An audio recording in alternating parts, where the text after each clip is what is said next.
오늘 본문에 솔로몬이 하나님이 없는 집을 세우는 수고는 헛되다, 또 하나님이 없는 그러한 이 성을 지키는 것도 헛되다, 또 파수꾼에 깨어 있음, 그렇죠? 또 부지런히 아무리 일을 해도 하나님이 없는 인생은 참으로 헛된 인생이다. 자, 그렇게 이야기를 합니다. 자, 여러분, 인간의 수고가 얼마나 놀랍습니까? 위대합니다. 인간의 수고가 없으면 지금 우리가 사는 이 세상이 이렇게 발전될 수가 없습니다. 그렇죠? 특별히 한국 사람들은 전 세계 어느 나라보다도 더 수고를 많이 하는 민족이에요. 우리나라는 인력을 가지고 우리나라를 세우는 그러한 나라가 바로 대한민국입니다. 여러분, 옛날에 독일에 참 우리 간호사들을 보내고 광부들을 보내고 또 중동의 노동력을 그곳에 투자를 해가지고 그렇게 해서 우리나라가 지금 이 아주 전 세계의 경제 10위가 되는 나라가 됐어요. 이거는 기적 같은 일입니다. 참 그것이 우리나라 민족, 우리나라가 특별히 탁월한 점이 바로 그러한 점입니다. 그렇죠. 또 학생들 보세요. 학생들도 아주 그 어떤 나라 학생들보다도 공부를 아주 열심히 합니다. 열공을 해, 열공. 아주 책벌레, 공부벌레입니다. 공부벌레. 우리 한국 학생들 공부하는 모습을 보면은요, 야, 정말 벌레가 그냥 그냥 그 자리에 그대로 그냥 몇 시간씩이나 가만히 있는 것처럼요, 우리 학생들이 그렇게 공부를 하고 있습니다. 자, 공부를 해서 뭐 좋은 직장을 얻고 또 결혼도 잘 해서 또 이 사회에서 정말 남부럽지 않게 사는 것이, 그것이 수고의 대가입니다. 자, 그렇습니다. 그게 수고예요. 자, 그런데 여러분, 성경은요, 수고에 대해서 다른 것을 우리에게 말씀해 주고 있습니다. 자, 수고라는 것은 우리에게 복이다, 이런 말씀을 성경은 해주지 않고 있어요. 자, 여러분, 수고라는 말이 성경에 제일 처음에 나온 그러한 구절이 창세기입니다. 창세기 3장 17절에 아담에게 이르시되 너는 내 평생에 수고하여야 그 소산을 먹으리라. 자, 어떻게 해서 이 수고라는 말이 나왔을까요? 수고라는 말은 하나님이 복을 주기 위해서 이 수고에 대한 말을 한 게 아니에요. 하나님은 인간이 죄로 말미암아 타락한 후에 이 수고라는 것을 우리 인간에게 그렇게 말씀을 하신 겁니다. 자, 그 전에는요, 우리 하나님 뭐라고 하셨어요? 너희는 이 아이들 낳고, 그렇죠? 그 다음에 땅을 정복하고, 그 다음에는 다스려라. 이거는 수고가 아니에요. 이거는 하나님이 우리에게 축복해 주시는 일이에요, 일. 자, 이렇게 살면 너희들이 복을 얻게 된다. 영원히 산다. 질병도 없다. 죽음도 없다. 아주 그냥 이 땅이 낙원이다. 그래서 에덴 동산을 주신 거예요. 자, 근데 인간이 어떻게 해요? 하나님이 하지 말라고 하는 선악과를 따먹고 난 후에 그 다음에 저주가 임하게 됩니다. 그리고 그 후에 수고라는 말이 나오는 거예요. 수고를 해야 산다. 자, 이 땅은 어떻게 해요?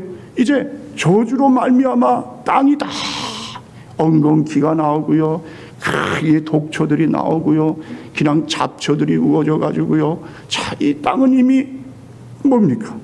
인간이 이제는 이 수고를 해야 되는 거예요. 계속해서 수고를 하는 거예요. 또 수고해도 또 만족하지 못해요. 또 수고를 해야 돼요. 또 인간은 계속해서 수고를 하면서 삽니다. 그러니까 이 수고라는 말은요, 여러분, 하나님이 우리에게 복 주실 때 이게 수고라는 것을 우리에게 주신 게 아니에요. 일이라는 것은 복이에요. 일은 바로 하나님이 우리에게 너희들 아이를 낳아라, 그리고 정복하라, 다스려라, 이것은 우리에게 주신 축복입니다. 그런데 이 축복이 변해가지고 이제는 어떻게 됐어요? 인간이 고통 속에서 그냥 이런 생존 경쟁을 하면서요, 남을 짓밟아야 되고요, 그저 그냥 탐심, 욕심에 그렇게 해서 살다가 결국은 어떻게 돼요? 허무하게 인생을 마치는 거예요. 인생은 흙으로 와서 흙으로 돌아간다 그랬어요. 자, 여러분, 라틴어의 니힐리즘이라는 것이 니힐이란 말은 어디에서 나왔냐면은 바로 아무것도 없다, nothing이다, nothing. 그게 니힐이에요. 니힐리즘은 허무주의예요. 허무주의. 자, 오늘 여러분 127편에 보면, 자, 솔로몬이 지은 시인데요, 이 3번 헛되다, 자, 이런 이야기를 합니다. 그렇죠? 1절에 여호와께서 집을 세우지 아니하시면 세우는 자의 수고가 헛되다. 수고가 헛된 거예요. 아무리 애를 쓰고 남보다 더 높이 올라가도 또 그것은 그냥 수고가 헛된 수고였다.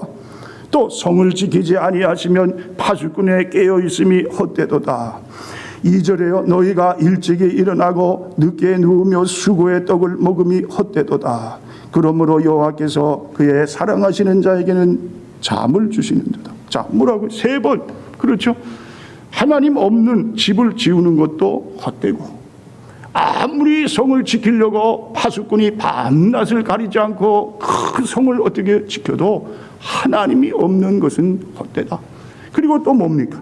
너희가 일찍이 일어나고 늦게 누우며 수고의 떡을 먹음이 헛되도다. 자, 솔로몬은 일찍이 전도서에서 뭐라 그랬습니까? 해 아래 모든 것이 헛되도다 그랬어요. 헛되도다. 그렇죠? 사는 게 헛되도다. 오늘 이 시편 127편에서도 솔로몬이 이 지은이가 이 뭡니까? 이 지은이인 것이 그 전도서의 말씀을 같이 연결해 보면은, 그 솔로몬이 분명히 이 글을 썼어요. 솔로몬은 이 세상 온갖 것을 다 누려본 사람이에요. 그런데 결국은 어떻게 됩니까? 모든 것이 헛되었구나, 헛되다. 사람이 아무리 이 땅에서 바둥바둥 되면서 아무리 수고를 해도 결국은 헛된 인생이다. 자, 오늘 한 가지 먼저 보겠습니다. 자, 여호와께서 집을 세우지 아니하신다 그랬어요. 자, 솔로몬은 이 집을 짓는 것으로 인해서 예를 듭니다. 자, 여러분, 집을 세우려면 건축가의 수고가 있어야 돼요. 그렇죠? 쉬지 않고 어떻게 집이 세워지겠습니까? 수고를 하긴 합니다.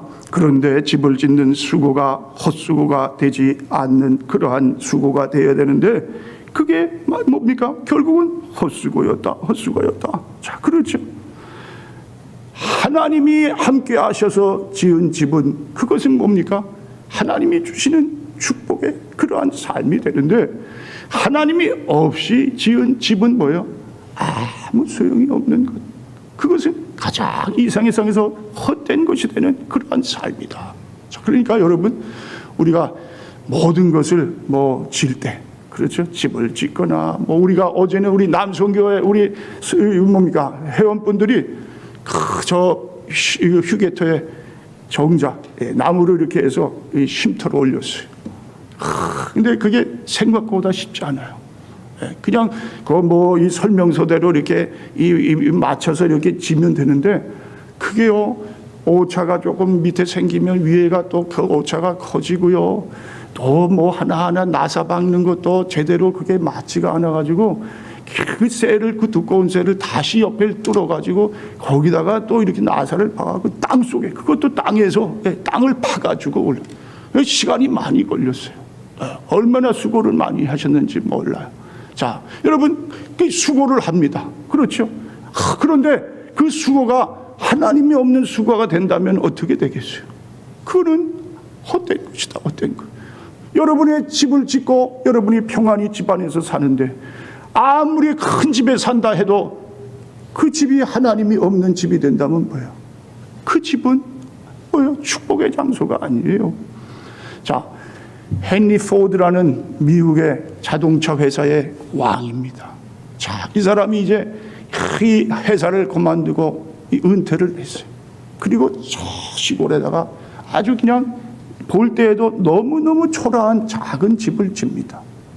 그러니까 사람들이 이거 이렇게 이런 작은 집에서 어떻게 사시겠습니까? 그래도 생활하시는데 좀 편리하게 집을 좀 이렇게 지어가지고 좀 살아야 되지 않습니까? 자, 그렇게 이야기하니까요, 이 헨리 포드가 뭐라고 하면요, 뭐란 말을 하냐면, 가정은 건물이 아닙니다. 비록 작고 초라하지만 예수님의 사랑이 넘친다면 그곳이야말로 가장 위대한 집입니다. 자, 지금도 디트로이트에 가면은요, 헨리 포드 기념관이 있습니다. 그 기념관에 이런 글을 적어놨어요. 헨리는 꿈을 꾸는 사람이었고 그의 아내는 기도하는 사람이었다. 헨리 포드의 성공 비결이 뭐냐면요, 이 꿈을 꾸는 거. 남편은 꿈을 꾸면서 하나님이 주시는 그 비전을 가지고 살고, 아내는 그 꿈을 이루기 위해서 하나님 앞에 기도하면서 그 가정을 세워나가는 그러한 행복한 가정이에요. 자, 여러분, 그렇습니다. 인간이 가장 행복한 삶은 뭐냐? 그 가정에 누가 주인이 되느냐? 하나님이 함께 하시는 집안은, 그 집안은 내가 지금 가지고 있는 것이 없어도요, 그냥 사람들이 볼 때에도 초라해도요, 그러나 그 가정에 하나님이 함께 하시면 그 가정은 뭐예요? 가장 복된 그러한 가정이 된다.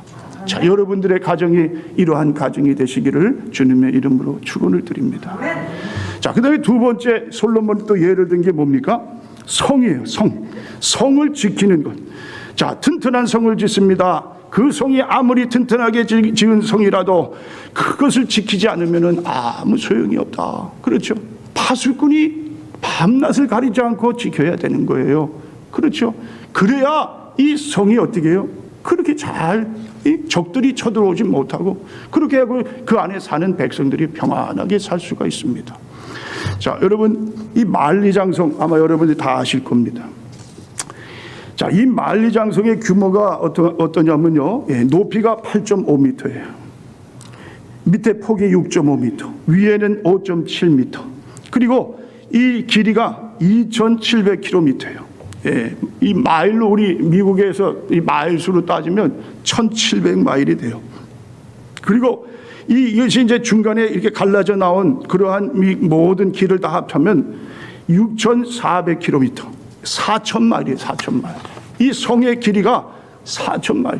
지금 미국이 동서, 뉴욕에서 LA까지 가는 거를 한 5,000km로 잡습니다. 그러니까 이 마일로 따지면 한 3,000 얼마 되겠죠. 자, 그렇듯이, 그러니까 거의 이 만리장성의 길이가 미국 그냥 동서 끝을 잇는 그러한 길이라는 거예요. 그래서 우주 비행사들이 우주에 가서 이 지구를 관찰할 때 오직 사람이 지은 것 중에서 이 우주에서 볼 수 있는 것은 만리장성뿐이다 그랬어요. 만리장성은 이건 사람들이 일을 시작해가지고 죽을 때까지 그냥 만리장성 쌓다가 죽는 거예요. 수많은 사람들이 만리장성을 쌓으려고 그렇게 일을 했어요. 자, 그런데요, 이 성이 견고할 것 같아요. 물론 지금도 무너지지 않았어요. 저도 가봤지만 끝이 없어요. 다 가보지도 못했어요. 자, 그러한 만리장성인데요, 그런데 여러분, 이 만리장성이 어떻게 됐을까요? 그만 만리장성을 뚫고 들어와 가지고 적에게 그냥 무너지는 그러한 일이 있었어요. 왜 그랬을까요? 이거를 매수를 했어요. 돈을 주고 파수꾼을 잘 이렇게 해가지고 적들이 이 성을 들어와 가지고 완전히 함락을 시킨 일이 있습니다. 자, 여러분, 그렇습니다. 아무리 사람이 견고하게 성을 짓고, 아무리 무슨 높이 든든하게 세워놓은 그러한 성이라 할지라도 하나님이 지켜주시지 않으면 그 성은 어떻게 해요? 무너진다는 겁니다. 무너진다는. 자, 4년간의 남북전쟁이 끝나고 백악관에서 전쟁의 승리를 자축하는 모임이 열렸어요. 비서가 링컨의 귀에 뭐라고 속삭입니다. 링컨이 문 쪽을 가리키면서 말을 합니다. 여기 스토우 부인이 들어오십니다. 자, 그때 이 작은 그러한 여인이 그 문을 열고 들어왔어요. 자, 이 스토우 부인은 어떤 여인이냐면 이 엉클 탐스 캐빈, 탐 아저씨의 오두막을 써가지고 인간의 그러한 평등, 자유를 온 세계에 알린 그러한 작가예요. 링컨 대통령도 마찬가지 이 여인이 쓴 이 글을 보고 내가 이 노예 해방 전쟁을 해야 되겠다. 노예를 해방시켜야 되겠다. 자, 그래가지고 마음에 결심을 하게 된 그러한 것이 이분이 쓴 책을 읽고 나서 그랬어요. 자, 그리고 나서 이 링컨 대통령이 이제 소개를 합니다. 이 작은 여성이 이 위대한 전쟁을 치르도록 일깨워준 책의 저자입니다. 자, 그러면서 링컨이 말을 합니다. 부인이 정말 스토우 부인이십니까? 뜻밖인데요. 자, 그러니까요, 이 부인이요, 뜻밖이라뇨. 나는 위대한 소설을 쓴 부인의 이거 링컨이요. 나는 위대한 소설을 쓴 부인의 용모가 헤라클레스처럼 강인한 줄 알았습니다. 자, 그때 이 부인이 다시 또 말을 합니다. 그 소설을 쓴 것은 제가 아닙니다. 노예 제도를 보고 분노하신 하나님이 쓰신 것입니다. 저는 그분의 도구에 불과합니다. 자, 그리고 이 스토우 부인이 다시 링컨에게 말을 합니다. 카카의 모습도 제가 상상했던 것하고는 다릅니다. 카카의 얼굴이 굉장히 무서울 것이라고 생각했습니다. 그런데 의외로 인자한 얼굴이시군요. 자, 링컨이 또 대답을 합니다. 사실은 제가 싸운 것이 아닙니다. 전 작은 도구에 불과합니다. 자, 남북 전쟁을 승리로 이끈 것은 뭐라고요? 하나님이 이기게 하신 것이다. 사람이 싸워서 이긴 게 아니에요. 아무리 사람이 수고를 해도 하나님께서 그 수고에 열매를 맺게 하지 않으시면 이 수고는 뭐예요? 헛된 수고가 된다. 자, 그 다음에 세 번째 솔로몬이 또 예를 든 게 뭡니까? 자, 농사일이에요. 농사일. 자, 2절에 너희가 일찍이 일어나고 늦게 누우며 수고의 떡을 먹음이 헛되도다. 자, 이 당시에는 사람들이 농사일을 하는 거예요. 농사. 아침 일찍 일어나는 거예요. 밤늦게까지 농사일을 했어요. 자, 그리고 떡을 먹습니다. 그렇죠. 수확을 해가지고 이 농산물을 가지고 이 떡을 만들어 먹는데 성경에는 그 떡을 뭐라고 하냐면 수고의 떡이다 그랬어요. 수고의 떡. 자, 얼마나 수고했어요. 그렇죠. 뭐예요? 땅을 개간해야죠. 돌멩이를 다 집어내야지요. 거름도 줘야 되지요. 거기에 또 씨를 심고요. 그 다음에 물을 주고요. 또 그 다음에 잡초 그걸 얼마나 힘이 듭니까? 농사한다는 게 보통 힘이 드는 게 아니에요. 우리 성도님들도 농사 잘하시는 분들이 있는데 그분들이 여러분 농사에서 여러분에게 주는 그러한 이 채소들, 농산물들 여러분 그거 그냥 아주 가볍게 생각하면 안 됩니다. 그거가 정성이 들어간 거예요. 얼마나 많은 수고가 그것에 있는지 모르는 거예요. 자, 그래서 수고를 하는 거예요. 우리 한국에 농사하는 분들 보세요. 얼마나 정말 농사하는 데 생명을 걸고 하는 거예요. 그렇죠? 자, 그런데요, 아무리 그렇게 일찍 일어나고 밤늦게 그 농사를 해도 하나님 없는 수고는 헛되다 그렇게 했어요. 하나님이 이 농사를 할 수 있도록 하나님 모든 것을 다 공급해 주셔야 됩니다. 그렇죠? 자, 평생 농사를 하고 이번 해에도 그냥 온 심혈을 기울여서 농사를 했는데 갑자기 태풍이 불어왔어요. 갑자기 그냥 우박이 막 쏟아져 버렸어요. 그러면 어떻게 됩니까? 참 그런 분들 그 TV에 나와가지고 그 인터뷰를 하는 모습을 보면요, 정말 저분 심정이 어떨까?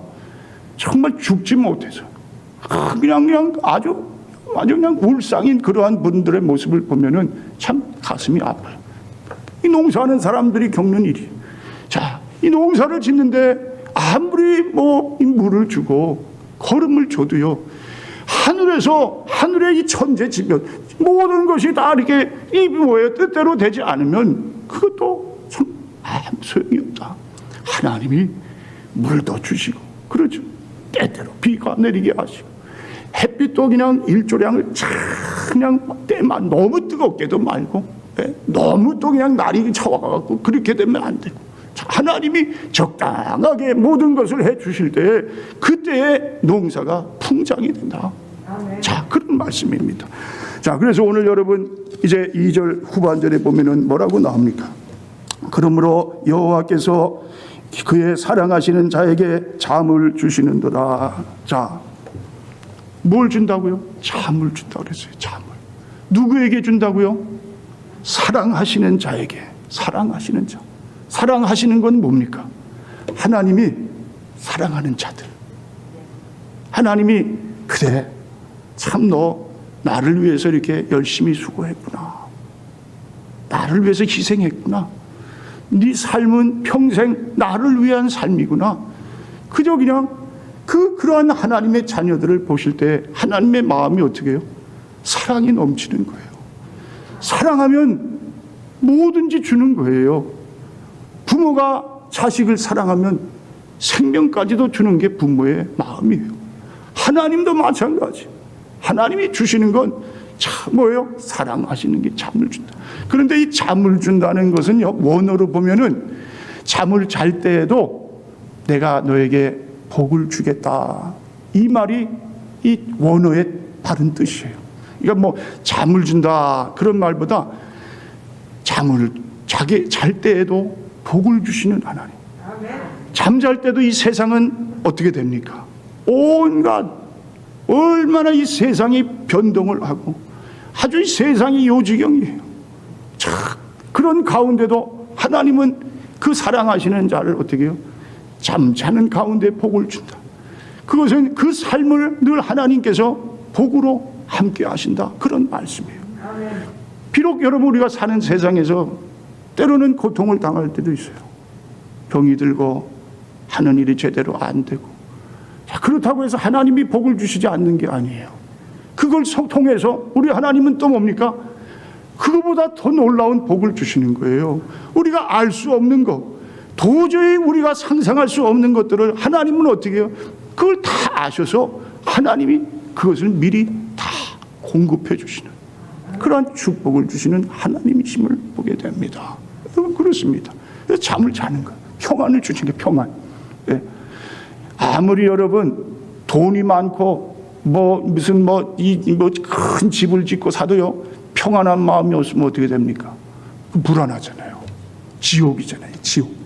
그런데 아주 오두막같이 조그마한 집을 짓고 살아도요 그 집안이 평안해 보세요. 이야, 하나님 감사합니다 말이 절로 나옵니다. 하나님 나에게 왜 이런 은혜를 주십니까? 하나님 정말 너무너무 감사합니다. 지금 이렇게 이러한 집을 주셔서 이렇게 우리 가족이 함께 이렇게 오손도손 살아갈 수 있게 해주시는 거 너무너무 감사합니다. 이 안에서부터 감사가 우러나오는 거예요. 그러니까 마음이 평안해지는 거예요. 평안해지면 어떻게 됩니까? 불안한 마음, 스트레스, 우울증, 공황장애가 어떻게 돼요? 그냥 싹 사라지는 거예요. 마음이 불안하고요. 마음이 평안하지 않으니까 어떻게 돼요? 스트레스가 오는 거예요. 그걸 통해서 병마가 들어오는 거예요. 그래서 우리 마음을 그냥 병으로 어떻게 해요? 사로잡는 거예요. 그리고 우리를 죽음으로 이끌어가는 거예요. 자, 그런데 여러분 잠을 주시는 하나님이십니다. 평안을 주십니다. 쉼을 주십니다. 여러분 주무실 때도 하나님은 복을 주십니다. 여러분의 생애, 여러분이 걷는 모든 이 걸음걸음마다 우리 하나님은 어떻게 해요? 그냥 그 뒤를 쫓아오셔가지고 내가 너를 어떻게 복을 줄까? 네? 복을 주시는 복의 근원 되신 하나님이심을 여러분 믿으시기를 바랍니다. 오늘 여러분의 가정이 이러한 가정 되시기 바랍니다. 5월달 우리 가정의 달을 맞아서 부모님들은 믿음으로 자녀들을 잘 이끄시고 자녀들은 순종으로 부모님을 잘 받들어서 그 가정이 지상의 낙원이 되는 천국 같은 가정이 되시고 여러분의 가정을 통해서 하나님의 나라가 확장되고 영혼 구원을 위해서 쓰임받는 그러한 여러분의 그 가정들이 되시기를 주님의 이름으로 축원을 드립니다.